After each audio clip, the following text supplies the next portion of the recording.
YS విగ్రహం పగలగొట్టారంటూ నిన్నంతా YCP కార్యకర్తలు హడావిడి. ఆ తర్వాత అది వైసీపీ కార్యకర్తే పగలగొట్టాడని చెప్పడం, వాళ్ళ ఆవిడేమో మా ఆయనకి మతిస్థిమితం సరిగ్గా లేదని చెప్పడం.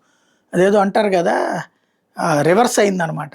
దేవుళ్ళ విగ్రహాలు లేకపోతే దేవుళ్ళకి సంబంధించినటువంటి రథాలు దగ్ధమైతే వాటికి పిచ్చోడి పేరు చెప్తే, ఇప్పుడు ఆ పిచ్చోడే రాజశేఖర రెడ్డి విగ్రహానికి సంబంధించిన తలవ తీసుకెళ్ళినట్టు.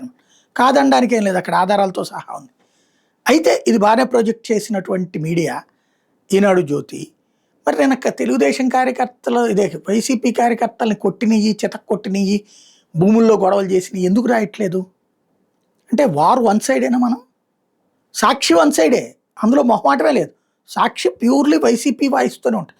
మనమేమో నిజమైన జర్నలిస్టులు అని చెప్తాం కదా, కార్యకర్త కంటే మనం ఏం తీసిపోయాం? కార్యకర్త ఇంకా బెటర్ ఏమో, కాస్త బాధ్యతగా మాట్లాడుతున్నాడు. మన జర్నలిజమే ఎక్కడో సంకనాకిపోయినట్టు.